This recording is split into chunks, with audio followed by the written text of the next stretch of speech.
Meu querido, eu quero começar uma série de mensagens hoje. Não sei se 3 domingos, 4 domingos, eu não sei. Mas mediante tudo aquilo que nós temos vivido, tudo aquilo que nós temos percebido como igreja, eu não sei se você é uma das pessoas que tem participado dos nossos cultos, dos nossos trabalhos. Não sei se você participou da semana do Profetizando. Eu sei que o que nós temos presenciado é um derramar de Deus sobre as nossas vidas, sobre essa casa, sobre essa família. É nítido ver o Senhor derramando da graça, da unção, do seu Espírito sobre nós. É nítido ver Ele nos escolhendo, nos chamando, nos agraciando como igreja.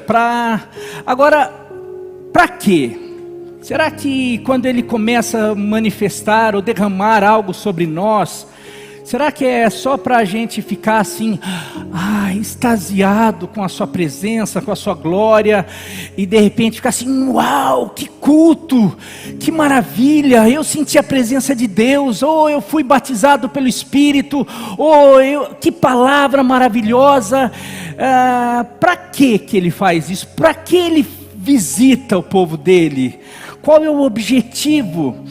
E eu queria já te desafiar nessa série de mensagens a ler, se possível, Atos, o livro de Atos. Vai te ajudar muito, porque eu quero, essa série de mensagens é a missão da igreja. A missão da igreja.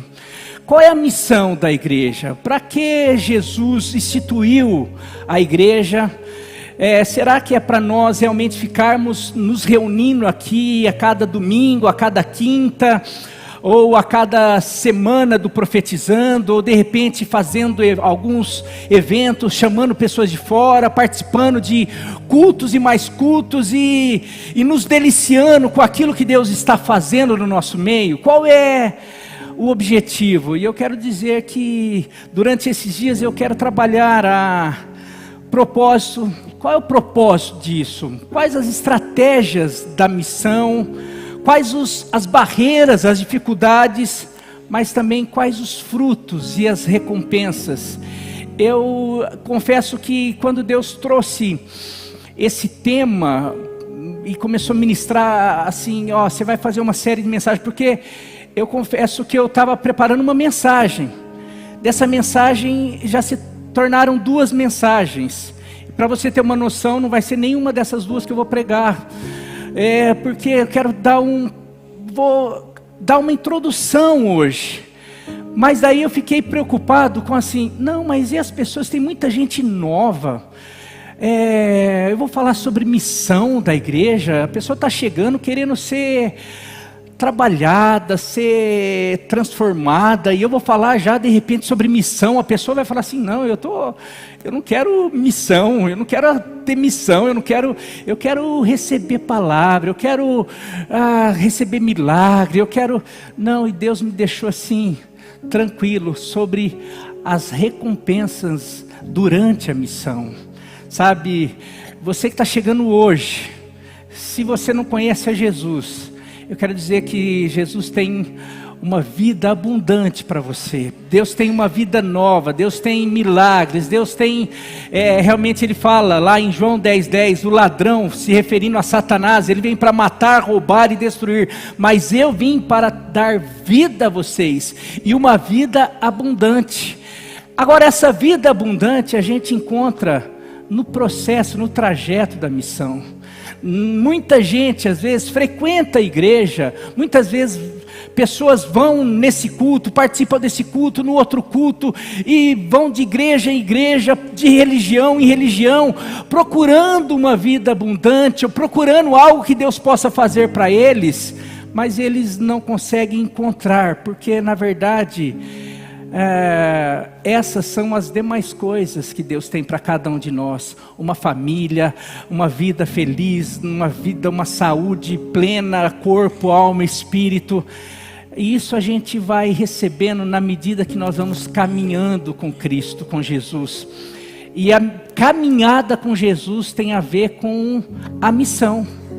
Jesus, Ele veio cumprir uma missão, instituiu a igreja para que essa igreja continuasse a sua missão. E nós só vamos viver tudo aquilo que Deus tem na integralidade, na inteireza, se nós vivermos a missão dele. Porque quando nós vivemos a missão dele, nós estaremos vivendo a boa, perfeita e agradável vontade dele. E eu quero dizer que nós estamos no momento certo. Eu sinto que Deus trouxe essa palavra, essa série de mensagens, porque se nós sairmos daqui e começarmos a cumprir a missão que Deus tem para PIB Pirajuí, e você faz parte, se você está chegando aqui, é porque você faz parte. Se você começar a viver a missão que Deus tem para você, eu tenho certeza que vai ser o melhor ano da sua vida, vai ser o melhor ano da vida dessa igreja, o melhor. Lembra que eu preguei no último, acho que foi o último, penúltimo culto do ano passado, porque eu vou ficar triste se eu falei várias coisas, mas eu falei uma delas, se o melhor de Deus está por vir, e eu creio que nós vamos viver o melhor dele nesse ano, em nome de Jesus, amém? Eu queria começar falando sobre essa questão da missão. Eu talvez não seja eu vou trazer alguns textos para falar sobre a missão. Mateus 9, a vinda de Jesus já demonstra uma missão. João 3,16 fala: porque Deus amou o mundo de tal maneira que deu seu Filho único, unigênito, para que todo aquele que nele crê não pereça, não morra eternamente, mas tenha, ou conquiste, ou ganhe, ou receba a vida eterna. Sabe, a vinda de Jesus foi para resgatar o homem que estava condenado, porque lá no Éden, Adão peca, e por causa daquele pecado, por causa daquele erro, ele traz condenação para toda a raça humana. Todos nós, todos os homens pecaram. Mas se Adão pecou, o que eu tenho a ver com isso? Porque a raça humana foi condenada por causa da consequência. Uma mãe, quando está gerando algum filho, ela está gestando e de repente ela recebe algum vírus. De repente, muitos vírus contaminam a criança. A criança não tem nada a ver com aquilo, mas por causa da genética, por causa daquilo, a criança recebe aquilo. Nós recebemos o pecado. O pecado está no nosso gene, porque todos pecaram e destituídos da graça de Deus, nós fomos separados, mas Jesus veio para nos resgatar, para realmente falar assim: não, eu vim para resgatar aquilo que se havia perdido. Jesus veio com o intuito de salvar a humanidade, de resgatar o homem, de salvar o homem. E ele veio, e ele tentou deixar claro, ele deixou claro para os seus discípulos. Eu queria mostrar então qual é a missão de Jesus. Mateus 9, 35 a 38. Eu vou ler alguns textos primeiro e depois entrar um pouquinho em algumas lições. Ia perguntar, cadê meu óculos? Mateus 9, 35 e 38. Diz assim: Jesus percorria todas as cidades e todos os povoados, ensinando nas sinagogas, pregando o evangelho do reino, pregando as boas novas. O que eram as boas novas? A boa notícia: olha, agora já não existe mais condenação, aquele que crê tem vida eterna. Eu vim realmente trazer uma esperança, o evangelho é uma boa notícia. Vocês têm uma vida miserável, mas não, essa vida não termina aqui, vocês não estão condenados. Eu vim trazer libertação do império das trevas, do pecado. Eu vim realmente libertar a alma de vocês, eu vim trazer esperança, vida. Mas não era só isso, ele não apenas pregava, ele curava passava e curava todas as enfermidades e doenças. Versículo 36, ao ver as multidões, Jesus tinha compaixão delas, porque elas estavam aflitas e desamparadas, como ovelhas que não tinham pastor. Então ele disse aos seus discípulos, olhando para os discípulos, disse: a colheita é muito grande, mas os trabalhadores são poucos. Peçam, portanto, ao Senhor da colheita que envie trabalhadores para a sua colheita. Ele não estava falando de plantação aqui, ele estava falando das pessoas que ele via e se compadecia por causa daquelas pessoas sem pastores, que vagueava como ovelhas sem pastores, desesperadas, aflitas, como muitas pessoas vivem hoje em dia. E ele olha para os seus discípulos como se falando assim: olha, você vê, existe uma multidão precisando do Evangelho, precisando ser resgatada, salva. Isso que eu tenho feito e vocês têm visto, mas é muita gente, poucos são os trabalhadores. Quase assim, vocês têm que dar continuidade. E não só vocês, mas vocês precisam orar para que muitos outros trabalhadores sejam levantados. Mateus 10, o próximo capítulo, é onde que Jesus envia os 12. E daí Lucas 10, onde ele envia 70 para uma missão. Qual é essa missão? Daí versículo 7, versículo 8, diz assim, Mateus 10, 7, 8. Por onde forem, preguem esta mensagem: o reino dos céus está próximo. Preguem uma palavra de esperança, de fé. Preguem o reino, preguem o Evangelho. Curem os enfermos, ressuscitem os mortos, purifiquem os leprosos, expulsem os demônios. Vocês receberam de graça, deem também de graça. Aqui vocês podem incluir a leitura inteira de Mateus 10, de Lucas 10, além de Atos inteiro. Quanto mais vocês lerem, meus queridos, mais o Espírito vai trabalhar na vida de vocês.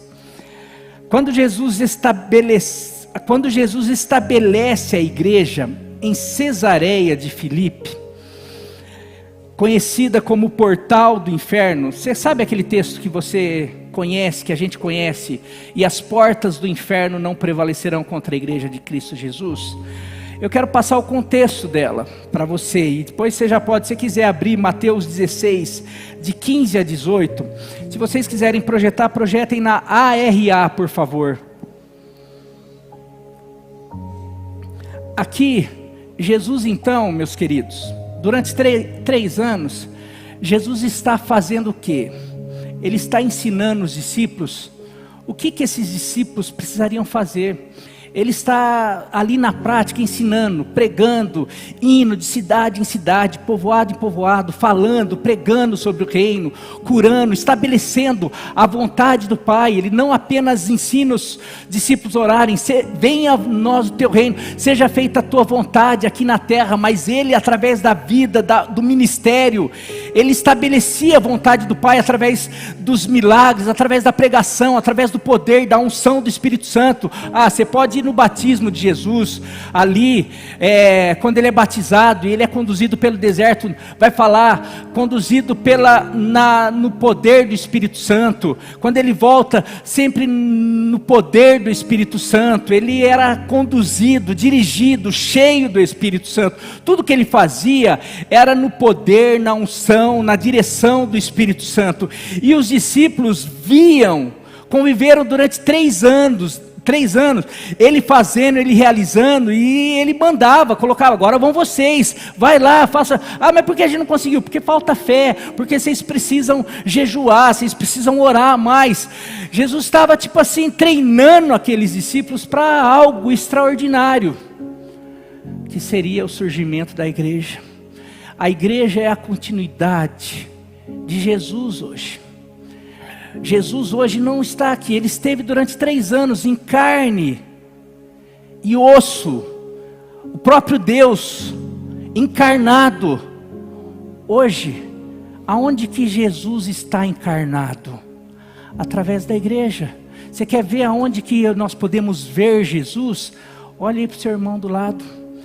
Nós somos a igreja, é a encarnação de Deus na terra hoje, através do Espírito Santo. Isso se o Espírito Santo habita, porque o Espírito Santo habitava em Jesus. Jesus é assunto ao céu, o Espírito Santo agora habita a igreja. E a igreja tem total condição de se mover como Jesus se movia. Mas Jesus está fazendo isso, e olha só, quando Jesus estabelece a igreja, nesse texto, Mateus 10, Mateus 16, começa no 13, ali, só que, aonde que Jesus ia por várias cidades, vários lugares, mas para ele instituir a igreja, ele leva os discípulos para Cesareia de Filipe. Só para você ter uma noção, Cesareia de Filipe era o lugar onde bom judeu, não pisava o pé. Se pudesse desviar, era quase uma Samaria, era até pior do que Samaria. Por quê? Era um lugar extremamente idólatra. Era ali onde havia o templo da deusa Afrodite e do deus Pan. E eu vou explicar para você o que isso significa. Então, se hoje, na época eram os judeus, mas se fossem os crentes hoje, não poderia nem passar perto, porque ali, no templo da deusa Afrodite, Afrodite era a deusa da fertilidade. Havia ali, em céu aberto, havia plataformas onde se fazia as maiores barbárias na questão sexual, orgias, tudo que você imagina das barbárias na área sexual era feito ali como se fosse um culto a essa deusa, porque acreditava que ela realmente trazia fertilidade, coisas assim. Então era uma deusa que espalhava a promiscuidade, a prostituição. Aquela cidade cheirava demônio da prostituição, da sexualidade. Era um caos aquele lugar. Mas não só isso, porque do lado oposto havia o templo do deus Pan. Quem que era o deus Pan? O deus Pan é o deus do medo, do pavor, do terror. Então, para que esse Deus não espalhasse pavor, terror, eles sacrificavam tudo quanto é tipo de animais, pessoas, mas tinha algo que agradava mais o deus Pan, que era criança. Então se fazia muito sacrifício de crianças. Então você imagina o ambiente que era. Por isso que era conhecida como a porta do inferno. Cesareia de Filipe. Daí você vai entender porque Jesus fala: as portas do inferno não prevalecerão contra a igreja de Cristo. Jesus podia ter levado esses discípulos em qualquer lugar. Jesus passava por todo o povoado, mas de repente Jesus prefere levar os discípulos lá na porta do inferno. Lá onde aqui está vendo? Aqui o diabo deita e rola. Mas eu quero falar algo para vocês. O que vocês acham que o povo está falando aí ao meu respeito? O que estão falando sobre mim? Uns falam que você é Elias, o João Batista, algum dos Jeremias, algum dos profetas. Mas e vocês? Eu não sei se os discípulos estavam com medo, ou estavam porque eles oravam, ou estavam no clima ali. Pedro que era mais, nossa, estamos aqui, a gente precisa, sabe aquela coisa assim, quando você vai para um lugar que você sabe que o bicho está pegando, você ora mais, você jejua. Quando você vai para um lugar retirado, uma fazenda, você começa a ouvir barulho, você fala assim, eu vou orar agora, né? Então acho que os discípulos para ir ali, sabe para onde o mestre está levando a gente? Para Cesareia, lá para a porta do inferno. Ixi, meu Deus, vamos lá. E daí eles começaram a orar, e daí Pedro... E vocês falam o quê? Pedro fala assim: Senhor, Tu és o Cristo, Filho do Deus vivo. O que Pedro estava falando, e você vai perceber ali, você pode ler depois, Pedro estava falando assim: o Senhor é o Deus encarnado. O Senhor é o enviado, o prometido, que todo mundo esperava, o que nós, o desejado das nações, aquele que vai restaurar, o poderoso. Tu és o alfa, o ômega. Essa declaração é muito forte, muito poderosa. Tanto é que Jesus vai falar aqui, olha só, vamos ler do versículo 15, você pode ler do 13 antes. Mas vós, continuou ele, quem dizes que eu sou? Respondeu Simão Pedro, disse, Tu és o Cristo, o Filho do Deus vivo. Então Jesus lhe afirmou: bem-aventurado és Simão, filho de Jonas, ou Simão Bar Jonas, porque não foi carne e sangue que tu revelaram. Essa é na RA, vocês estão colocaram na RA, né? Não foi carne ou sangue que tu revelaram, mas meu Pai que estás no céu. O que Jesus está falando? Não foi a tua capacidade, não foi a tua inteligência, não foi nada natural, não foi porque você orou hoje mais, não foi porque, mas foi porque o meu Pai que está no céu, ou seja, meu Pai deu uma porção do Espírito que habita em mim, para você ter essa revelação, e essa revelação é muito poderosa. E daí, Jesus fala também, eu te digo que tu és Pedro, e sobre esta pedra edificarei a minha igreja, e as portas do inferno não prevalecerão contra ela. Aleluia, você pode aplaudir o Senhor?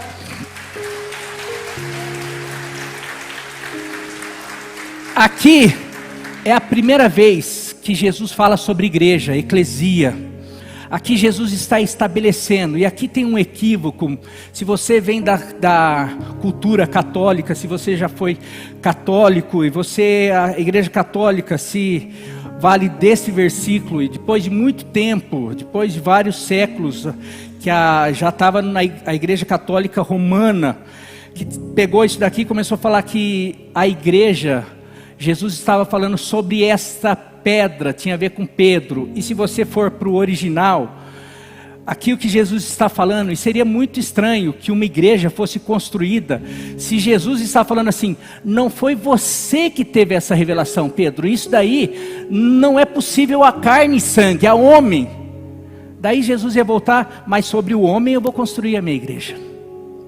Seria muito estranho. Mas isso não é só essa argumentação. A argumentação fica muito simples quando você vai para o grego, para o original da língua. Quando Jesus fala para ele, eu digo porém, ali Jesus muda o nome, eu digo que você é Pedro, que no original é Petros, que significa pedra. Petros, pedra. Você vai lá, você pode buscar isso daí no original. Daí ele fala assim, porém, mas sobre esta pedra, Petra no original, que é uma pedra maior, é uma rocha. Petros é uma lasca de pedra, é uma pedra que você usa para fazer, é um tijolo. Mas Jesus pega e fala sobre você, eu digo que você vai fazer parte dessa construção. Você vai ser uma das pedras vivas que vai construir a igreja. Porém, sobre esta pedra, sobre esta rocha, eu vou construir a minha igreja. E as portas do inferno, eu trouxe vocês para verem que aqui está o inferno, a famosa porta do inferno. Mas eu digo que nem aqui, nem nada, nenhum demônio, nada pode parar a igreja de Cristo. Dá para você acreditar, dá para você crer que você, igreja, o que Jesus estava falando, ele podia levar os discípulos para tantos lugares, mas ele leva. Isso significa, e ele estava mostrando que a igreja não tem, não, peraí, ali eu não posso ir, porque ali é o império das trevas, ali não, porque ali é o império, ali é o diabo que comanda, ali não. Falando que as portas, a gente pode ir saquear o inferno, porque não existe poder mais forte, mais poderoso, mais com autoridade do que o nome poderoso de Jesus, e do que a igreja hoje, que está firmada sobre uma rocha, chamada Jesus Cristo.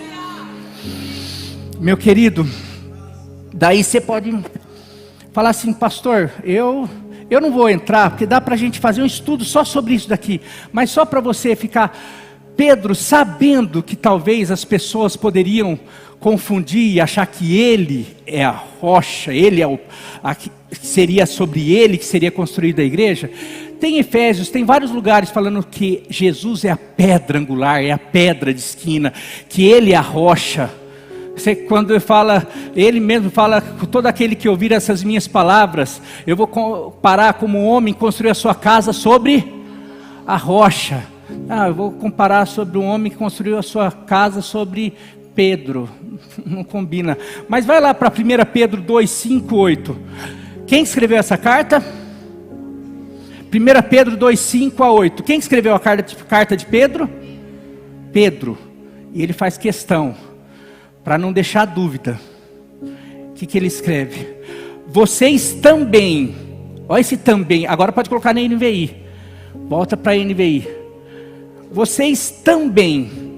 Por que esse também? Porque ele também. Vocês também estão sendo utilizados como? Aqui, como Petros vivos. Como Petros, como eu. Vocês estão sendo usados como eu, para construir uma casa espiritual, uma igreja forte. Olha só, vocês também estão sendo utilizados como pedras vivas, na edificação de uma casa espiritual, para serem sacerdócio santo, oferecendo sacrifícios espirituais aceitáveis a Deus por meio de Jesus Cristo. Pois assim é dito nas Escrituras: eis que ponho em Sião uma pedra angular, escolhida e preciosa, e aquele que nela confia jamais será envergonhado. Portanto, para vocês, os que creem, esta pedra é Petra, no original é preciosa, mas para os que não creem, essa Petra, que os construtores rejeitaram, tornou-se a pedra angular, e uma pedra de tropeço, e uma rocha que faz cair.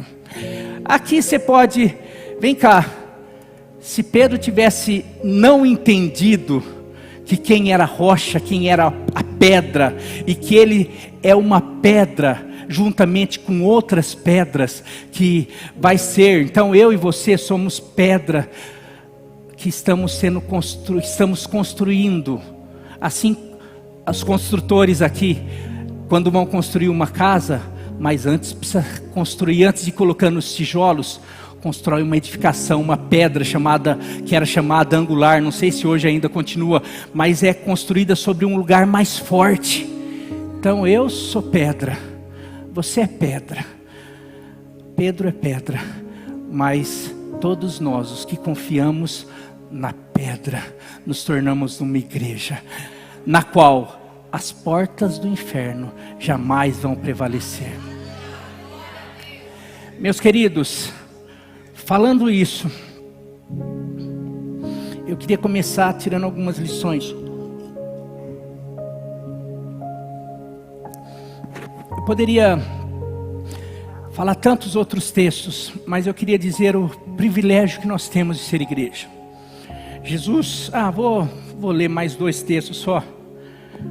Nossa, meu Deus, esse relógio sempre está de mal comigo, viu?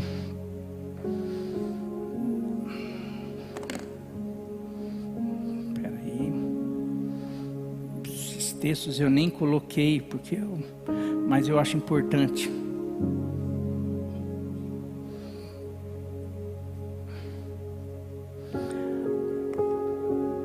Coloca aí Efésios 1, de 20 a 23 na NVI.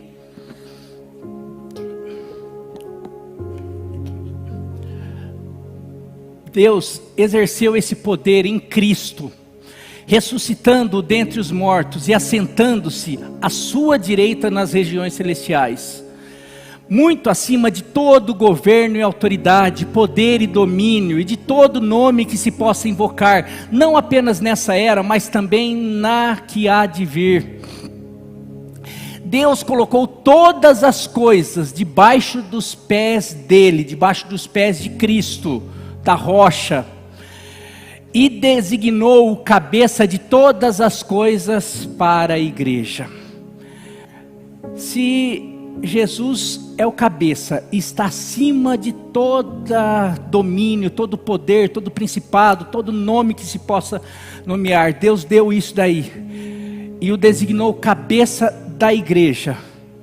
Você acha que o corpo de Cristo está abaixo de todos esses domínios, principados, potestades? Vai ter uma separação, a cabeça está aqui, daí vem todo o poder, principado, domínio, e depois o corpo de Jesus, porque, não, nós estamos assentados juntamente com Cristo nas regiões celestiais, muito acima, daí eu acho que é Efésios 2, muito acima de todo principado, poder. Meu querido, se a igreja tivesse a dimensão da autoridade que Jesus deu, por isso quando Jesus é ressurreto, ele fala, toda autoridade me foi dada, por isso, igreja, porque ali ele já tinha, vocês, eu estou estabelecendo a minha igreja, agora vão, toda a autoridade me foi dada. E eu estou passando para vocês. Lembra aquele dia que lá em Cesareia de Filipe que eu falei que nada, as portas do inferno não prevalecerão? Agora vão e façam discípulo de todas as nações. Daí em outro, em Marcos, ele vai falar que todos os sinais seguirão aos que creem.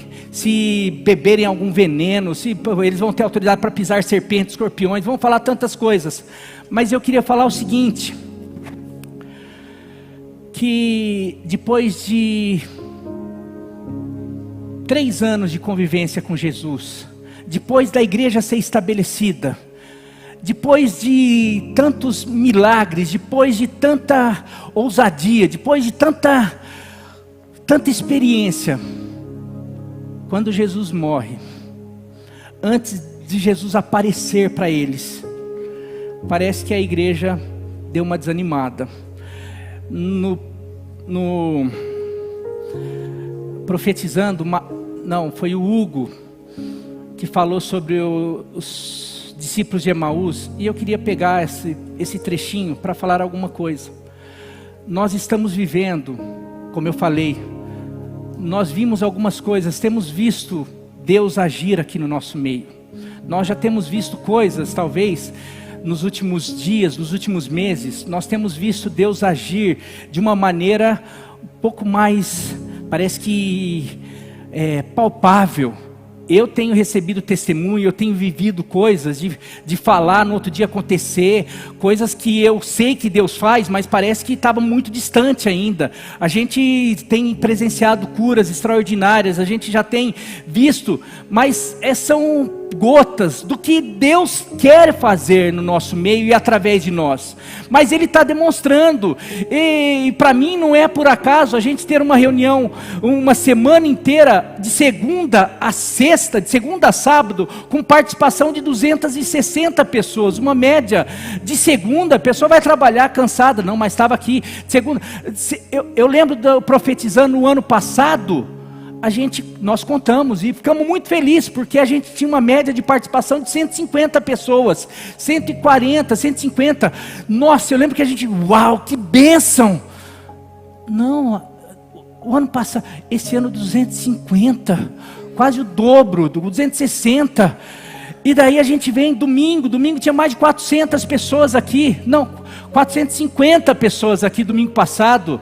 Agora a gente fica, Deus está fazendo, pessoas chegando, pessoas vindo, pessoas sendo atraídas, um culto vivo, um culto onde Deus se manifesta, coisas especiais, extraordinárias. Eu acredito que seja um pouco daquilo que os discípulos viveram com Jesus. Nossa, você viu Jesus fazendo aquilo? Você viu quando a gente foi, quando Jesus nos enviou? Você lê Lucas 10, Mateus 10, quando Jesus envia eles, os 72, eles voltam alegres, falando assim: você viu lá quando eu orei pelo endemoniado, o demônio foi embora, você viu lá que aconteceu, eu orei, o enfermo foi curado e tal. E eles voltaram, fala que eles voltaram regozijando, alegres, e tem isso, quando Deus se manifesta, quando o Espírito se manifesta, traz alegria. A gente vê Atos, você vai perceber todas as vezes que o Espírito se manifestava, e ali acontecia curas, milagres, conversões, vai falar, e ali houve grande alegria. Aonde o Espírito está, há alegria. Porém, Jesus morreu, e esses discípulos, você pode ler aqui, Lucas 24, de 13 a 34, mas eu só você conhece a história, eu vou narrar, mas os discípulos lá falam que eles estavam voltando para Emaús, para uma aldeia ali, e eles estavam decepcionados, frustrados, e de repente Jesus chega perto deles, só que os olhos deles estavam fechados, eles não reconheceram Jesus. E Jesus pergunta: o que está acontecendo? Por que vocês estão assim? Você é o único habitante de Jerusalém que não sabe o que aconteceu? Jesus, um profeta, que realizava milagres, fazia. A gente participou de tantas coisas, a gente participou da semana do profetizando, a gente viu Deus agindo, a gente via Ele fazendo, a gente até achou que Ele era o profeta, o Messias que ia trazer a liberdade para Israel, e estabelecer o reino dele. Mas não, acho que não foi dessa vez. Ele morreu. Ele falou que ia ressuscitar, mas a gente não viu. Algumas pessoas falaram, mas eles estavam assim, e Jesus de repente começa a falar. Mas eu queria falar o seguinte: como que foi a tua semana? Como que foi essa semana? Como que tem sido as semanas pós experiências com Deus? Como tem sido a tua vida pós uma vida com Deus? Como tem sido a tua vida pós 3 anos de caminhada com Jesus? Ou pós 10 anos de caminhada com Jesus? Ou não sei quanto tempo de experiência com Deus, mas que de repente hoje talvez esteja passando pelo sábado, pela sexta, pelo sábado e pelo domingo, daqueles 3 dias da morte de Jesus, e de repente da frustração, da decepção. Eu quero dizer que esses discípulos, e não só esses, mas eu poderia falar, próprio Pedro fala em outra passagem que ele volta a pescar, ele encontra os outros e fala assim: não sei vocês, eu estou voltando a pescar. Eu era pescador, a gente achou que a gente ia ter um ministério, que a gente ia abafar, porque a gente orava, curava, a gente fazia, mas agora acabou. Eu vou voltar a pescar, e vocês? Não, então vamos voltar a pescar, vamos voltar. A pergunta que eu faço é a missão que Jesus veio estabelecer. Basta 3 dias de silêncio? Basta algumas palavras? Basta alguns comentários? Basta algumas decepções, algumas frustrações? E o que eu quero falar é que assim como Jesus apareceu e se manifestou ali para aqueles discípulos, para aquela época, estabelecendo uma igreja com uma missão poderosa, mas que por causa de 3 dias de frustração, vários daqueles discípulos começaram a desistir, a voltar, a recuar. Não vamos mais orar? Não vamos mais pregar as boas novas? Não vamos estabelecer o reino? Não vamos mais continuar, seja feita a tua vontade? Não vamos passar por aldeias e mais aldeias? Não vamos, cadê aquilo que Jesus falou para a gente fazer? Eu quero dizer que muitas vezes as igrejas, nós estamos assim como aqueles discípulos de Emaús, ou como aqueles discípulos como Pedro, outros que voltaram, porque simplesmente se decepcionaram, porque se frustraram. Eu achei que essa igreja era... eu cheguei aqui e achei que ia ser agora, porque eu fui e participei daquela célula está bombando, mas daí o líder desanimou, o outro desanimou e tal, e agora eu também desanimei, e agora acho que eu vou parar. Não, a semana foi maravilhosa, foi bênção, eu acho que Deus me chamou, eu estou no lugar certo. Mas chega na segunda-feira, começa a enfermidade, o filho fica doente, a outra não sei o que e tal. Você começa a falar assim: ixi, quer saber? Parece que estava melhor, só foi para a igreja, a coisa começou a complicar mais. Ixi, deixa quieto, vamos parar. Toda vez que parece, vai uma aqui que talvez várias pessoas vão se identificar. Enquanto eu estou sentado, tá bom, dessa vez, eu vou lá sentar lá no último banco, vou ficar, nada contra quem senta no último banco, até mesmo porque graças a Deus não está tendo lugar, mas não quero que ninguém me veja, não quero aparecer, quero lá só receber um melzinho, porque toda vez que eu chego e começo a participar, não dá, a hora que eu percebo, já está um falando mal de mim, outro com inveja, outro com olho gordo, outro que igreja, crente é tudo falso, crente não sei o que e tal. Então deixa eu aqui no meu canto, deixa eu voltar para Emaús, deixa eu com o meu barquinho, com a pescaria. Mas a pergunta que eu faço: Jesus não te chamou para uma missão? Só porque o plano de Jesus é maior do que os teus? Só porque você vem para a igreja esperando de Jesus só para a tua casa, para a tua família, e os planos de Jesus é para Pirajuí todo?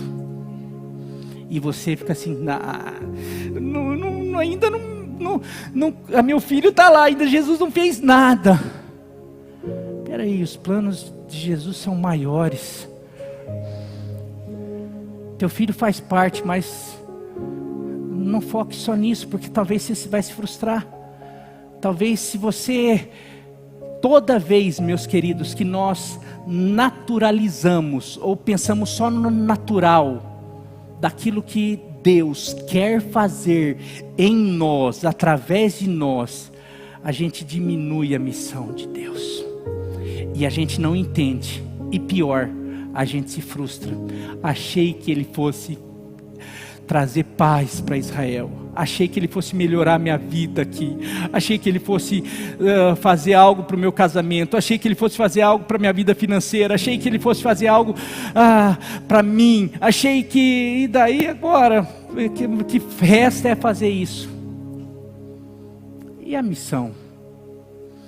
Jesus veio cumprir uma missão. Sabe o que custou de Jesus? A vida natural dele. Custou muita dor, muita renúncia. Para começar, ele podia ter rejeitado a morte, em vez de morrer com 33 anos, ele poderia ter governado durante a sua vida terrena, porque Satanás ofereceu para ele. E tem muita gente que fica assim, Satanás ofereceu ele que governa. Não, esse mundo aqui está sob o governo de Satanás, você percebe? Porque Deus tinha dado para Adão, quando Adão se entrega, desobedece a Deus, ele entrega para Satanás. E o príncipe, você vê textos, o príncipe desse século cegou o entendimento dos descrentes. Quem é o príncipe desse século? É Jesus? É Deus? Satanás. Ele tem o governo, e ele chega para Jesus e fala assim: se você me adorar, tudo isso eu te dou. Você não vai precisar morrer com 33 anos, você não vai precisar ficar aí orando, você não vai precisar ficar... Esquece, vem usufruir de tudo isso daqui. Eu tenho uma missão, eu vim por algo maior. Lá na frente você vai perceber num determinado momento, onde os gregos, Jesus está ali fazendo, trabalhando, e chega alguns gregos. Você sabe que a Grécia na época de Jesus era o top da sabedoria, eram os filósofos da época, e vem alguns gregos visitar Jesus, tenta falar com ele, mas não consegue, então chama alguns discípulos. Nós viemos aqui porque sabemos que o teu mestre é uma pessoa extremamente diferenciada, tal. Nós queremos que ele nos acompanhe até a Grécia. Jesus nem vai ter com eles. Jesus fala: eu tenho outra coisa. O que eles queriam era: Jesus, vem para a Grécia trazer a tua sabedoria, venha se tornar um Platão, um Aristóteles, um Sócrates, um desses filósofos, um desses sábios desse século. Não é essa a minha missão. Eu vim para salvar o que havia perdido. Jesus tem um foco. Pedro frustra Jesus. Pedro, você me nega.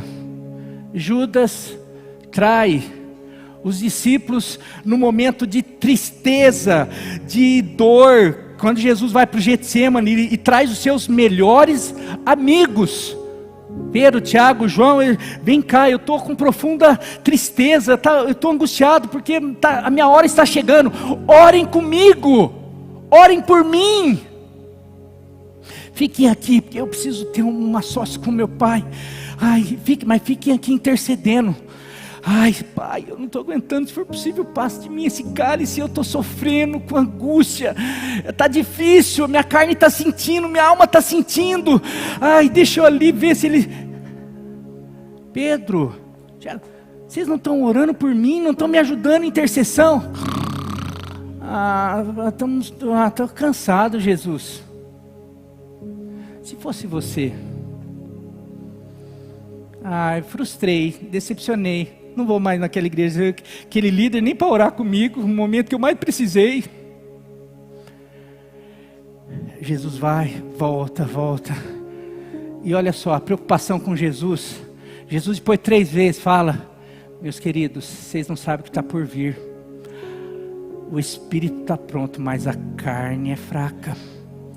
Pedro, daqui a pouco você vai passar uma vergonha. Talvez você não consiga se recuperar. Vocês vão começar a correr, vocês não vão estar prontos. Até nessa hora, em vez de Jesus ficar assim: ai, tá vendo? Ninguém liga para mim, olha, eu me ensino, eu cuido, eu faço tudo. Tadinho, agora eu vou morrer sozinho, porque ninguém...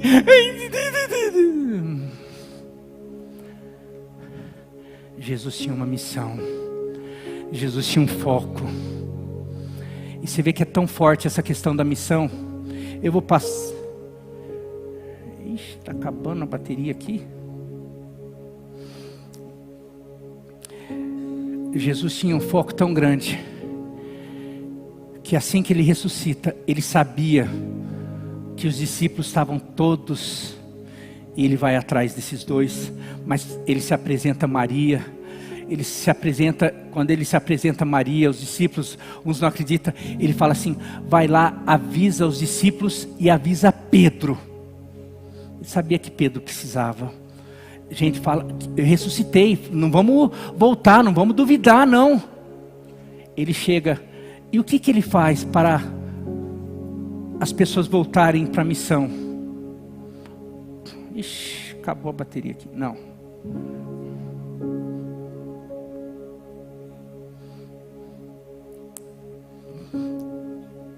O que ele faz para as pessoas voltarem? Versículo 25, Mateus 24, de 25 a 27. Ele usa a sua palavra e o seu Espírito.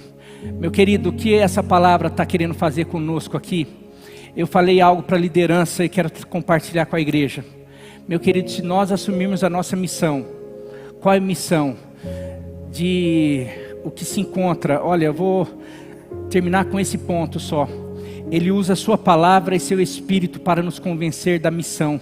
Lucas 24, de 25 a 27. Ele lhes disse sobre os discípulos de Emaús. Eles estavam choramingando, falando da frustração, da decepção. E ele fala, ele se apresenta e fala: como vocês custam a entender e como demoram para crer em tudo que falaram os profetas. Não devia o Cristo sofrer essas coisas e entrar na sua glória? Então, começando por Moisés e por todos os profetas, explicou-lhes o que constava a respeito dele e em todas as escrituras. Jesus está falando: eu vim para salvar o mundo, eu vim para morrer, porque através da minha morte e ressurreição, as pessoas vão ter condições de se reconciliar comigo, vão poder ser salvas, vão poder se arrepender dos seus pecados, o meu sangue vai limpá-los, vai purificá-los. E ele começa a falar: gente, vocês não estão entendendo que para que vocês pudessem dar continuidade nessa missão, eu precisaria ter morrido, para que realmente os pecados da humanidade possam ser tirados. Eu sou o Cordeiro de Deus que tira o pecado do mundo. Agora essa palavra de vocês vai ficar muito mais forte, mais verdadeira, e acima de tudo, depois da minha morte, eu vou ser assunto ao céu, eu vou para junto do meu Pai. E agora o Espírito que habitava em mim, que me conduzia em poder, em unção, e fazia eu realizar tudo o que eu fazia, agora vai ser derramado em vocês, e vocês vão ter autoridade para dar continuidade e fazer ainda obras maiores do que eu fazia. Jesus começa a falar para esses 2, e de repente esses 2, a hora que percebem que era Jesus ali, eles voltam deixaram a desistência, deixaram a frustração, mediante a palavra, mediante a unção da palavra que foi pregada pelo próprio Jesus. E daí os outros discípulos também, quando Jesus aparece, eles estão no barco. Pedro se lança e vai atrás dele. Ai, mestre, e você vê que nessa passagem Pedro se joga. Quando viram que era Jesus, os discípulos começaram a ir com o barco. Pedro estava tão desesperado que ele se joga, não dá tempo, ele quer chegar antes. E olha só o que ele fala para Pedro. Ele vai lá, chama Pedro depois, faz uma fogueira. Pedro, tu me amas? Claro, mestre, lógico que eu te amo. Aonde que Pedro negou Jesus? Diante de uma fogueira, com ali os soldados. Jesus prepara uma fogueira, leva Pedro ali com peixe. Pedro, tu me amas? pela segunda vez. Claro, o senhor sabe que eu te amo. E toda vez Jesus falava o quê? Então volta para a missão. Lembra que eu falei? O que eu fazia? Era libertar, curar, salvar, pregar o evangelho. Nossa missão é cuidar de gente, é evangelizar, é pregar, é salvar, é curar, é cuidar de gente, Pedro. Então se você me ama, volte a viver a missão. Dê continuidade àquilo que eu vim ensinar e fazer até vocês. Pedro, você me ama pela terceira vez? Pedro fica assim. Sei que o senhor está falando que eu não sou bom, né? Que eu já falhei. Pedro, você me ama? Eu te amo assim, mas não é aquele amor do Senhor. Não, Pedro, apacenta minhas ovelhas. Hoje o teu amor é frágil, porque hoje o teu amor é humano. Teu amor é um amor sem o Espírito Santo. Mas vai ter tempo que logo depois que você for cheio do Espírito Santo, você vai ter um amor, uma ousadia, que você vai ser capaz de morrer, como eu morri pelas pessoas, você vai ser capaz de morrer. É isso que Jesus está falando, que vão te levar e você vai estender os braços. Estava falando sobre a morte de Pedro, falando, antigamente você tremeu na base, você me negou por medo, mas quando você for cheio do Espírito Santo, nada mais vai deter você, e você vai cumprir a missão. Você vê que Jesus, enquanto ele está ali, depois de ressurreto, ele fica aparecendo para as pessoas, incentivando as pessoas à missão, e termina com ele falando, Mateus 28, 18, aqui já foi, vamos terminar mesmo já, Mateus 28, 18 a 20, na NVI. Então Jesus se aproximou deles, os discípulos, e lhes disse: toda autoridade me foi dada nos céus e na terra. Portanto, vão e façam discípulos de todas as nações, batizando-os em nome do Pai, do Filho e do Espírito Santo, ensinando-os a obedecer a tudo o que eu ordenei a vocês, e eu estarei sempre com vocês até o fim dos tempos. Jesus e ele fala depois, olha, vão para Jerusalém e fiquem até serem revestidos do alto, do poder. Daí Atos 1:8, sereis revestidos de poder quando o Espírito Santo descer sobre vocês, e vocês serão minhas testemunhas em Jerusalém, Judeia, Samaria. Ou seja, assim que vocês forem cheios do Espírito Santo, vocês vão estar capacitados para dar continuidade naquilo que eu comecei. Deixem as frustrações, deixem as reclamações, deixem a comodidade, deixem tudo. Por que eu trouxe essa palavra, meus queridos? As células voltam essa semana. Nós estamos tendo culto, a pregação de domingo que vem vai ser algo muito especial, porque o nosso desafio é transformar para as casas aquilo que nós temos vivido na igreja, porque os cultos têm sido maravilhosos, mas o Espírito Santo não está preso aqui na igreja. O Espírito Santo, ele habita em pessoas, não em templos feitos por homens. Aqui está certo que é o ajuntamento, mas não, a palavra fala: onde tiver 2 ou 3 reunidos em meu nome, eu me farei presente. O Espírito Santo, ele pode e ele quer, porque daí essa igreja, você vai para Atos, por isso que eu quero fomentar você a estudar, você ler, porque você vai ver, os discípulos começaram a ir, começaram a pregar e as coisas começaram a acontecer. É isso que nós precisamos realmente lembrar da missão, porque a palavra fala que os sinais seguirão os que creem, mas daí está num contexto do ID. Não acontece nada às vezes na tua célula porque você está lá. Qual é o ápice da tua célula? Se reunir de terça-feira. Meu querido, só reunião de terça-feira, infelizmente você não vai ver sinal nenhum Ah, mas eu oro. Não, agora começa a ir no vizinho, começa a chamar o amigo, começa a lembrar que você tem uma missão. Jesus não ficava na sinagoga. Ai, vamos lá, vamos colocar postar lá. Quem quiser vir na sinagoga, eu estou aqui, estou orando, estou fazendo, aqui está caindo fogo. Jesus ia de cidade em cidade, povoado. Ele ensinou os discípulos, vamos alugar uma casa e vamos nos reunir aqui. Quem quiser vir aqui, vem, vamos encher uma casa. Não, porque uma casa não tem espaço para tudo que Deus quer fazer. Por isso que a gente multiplica, tem que multiplicar. Uma igreja não cabe tudo que Deus quer fazer. A gente precisa expandir, mas sabe quando vai expandir? Quando eu me expandir, quando eu permitir o Espírito Santo expandir a minha vida, a minha mente, o meu coração, todos os meus desejos, as minhas vontades.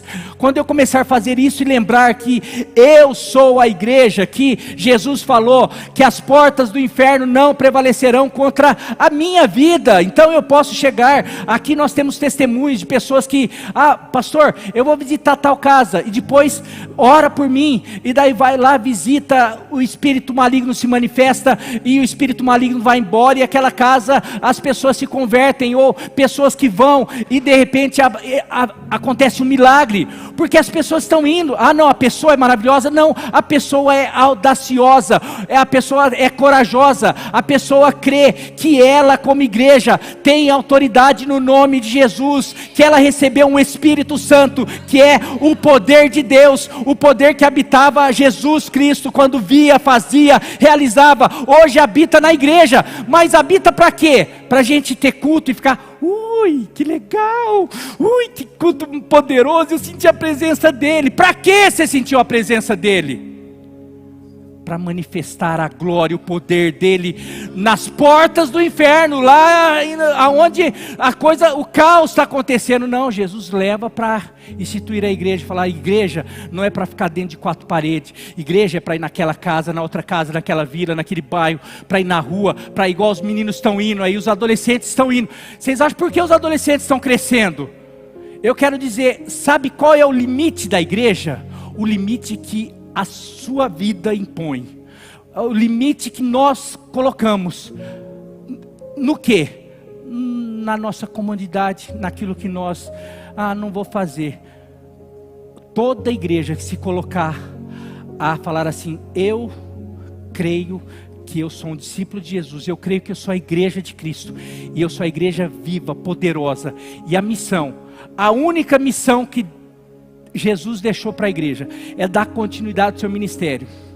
Você não vai ver Jesus alugando um templo, e hoje a gente faz isso, tinha sinagoga, a gente faz porque isso é gostoso, porque aqui a gente traz direção, aqui a gente vê realmente Deus fazendo, agindo, mas é para aquilo motivar a gente, falar assim: gente, eu quero, Deus restaurou meu casamento, Deus está fazendo algo comigo, minha casa está mudando, então eu preciso falar para o meu amigo, era isso que Jesus fazia. Domingo que vem, eu queria, olha, eu podia ter pregado a de domingo que vem, mas eu precisei dar essa, meu querido, o Espírito Santo está sendo derramado sobre essa igreja, só que ele não ocupa espaço vazio, ele não ocupa o templo, ele ocupa pessoas, e ele ocupa pessoas para levar as pessoas. Você vai perceber em Atos, leia Atos, e o Espírito Santo veio, tem muita gente que foca no línguas, profetizar, eram sinais, mas você vai ver, o resultado era,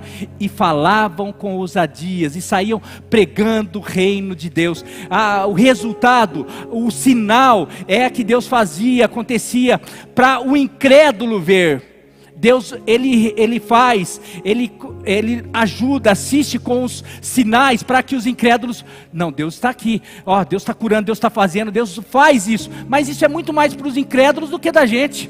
Eu não preciso falar em língua, eu não preciso ver o outro falando em língua para saber que Deus está aqui, porque eu creio, porque mais bem-aventurados que creem sem ver, sabe? Agora o incrédulo, o incrédulo, então eu chego numa casa: Senhor, o Senhor precisa se manifestar aqui, então faz, então cura, então realiza, então batiza, então faz. Daí acontece algo, os incrédulos vão ficar assim: realmente Deus está aqui. Mas qual é o objetivo? Daí você vai e prega. Daí você vai e fala, é Deus, é Jesus de Nazaré, que é o mesmo ontem, hoje e será para todo sempre. E Ele está fazendo, e aquela casa é ganha, é salva. Agora, depende de você. Eu quero dizer que, se nós, eu falei isso para a liderança, se nós tivermos noção e assumirmos a nossa posição e a nossa missão de igreja, nós não chegamos no final do ano nesse templo. Eu estou falando, pessoas aqui cada vez mais tomando posse de palavras que eu estou falando, porque não é uma palavra de homem, não é palavra do Marinho, porque se for palavra do Marinho você joga fora, mas palavra de um homem que recebe de Deus. Se você, se cada um de nós assumirmos a nossa missão, a nossa posição de ir por todo mundo. O que é ir por todo mundo? É ir na escola, na vizinhança, nos amigos e de repente falar assim, não, eu preciso fazer a diferença, eu preciso dar continuidade no que Jesus começou. É responsabilidade do pastor, do líder, não, é da igreja, é tua, é minha. Se nós assumirmos isso, meu querido, primeiro, você vai ver o que Deus vai fazer na tua vida, porque as demais coisas vão ser acrescentadas. Pega as pessoas aqui que assumiram a sua posição. A minha vida é uma antes de eu ter assumido a minha posição e outra. Pastor, mas você é pastor? Não, mas antes de eu ser pastor, eu já comecei a assumir. Talvez domingo que vem eu vou contar meu testemunho de quando eu fazia supletivo no comércio. E do que Deus, qual foi minha posição que eu assumi, que eu fiz e o que Deus fez. Tanto lá, os resultados, quando nós precisamos assumir. Se você assumir a tua posição, talvez coisas que você está na igreja faz 5 anos, 10 anos, não sei quanto. Deus faz aquilo, não acontece. Talvez durante o processo da missão, Deus vai fazer, porque você colocou Ele e a missão dEle em primeiro lugar. Daí Ele vai cumprir a promessa dEle, que se nós colocarmos Ele em primeiro lugar, as demais coisas serão acrescentadas, em nome de Jesus.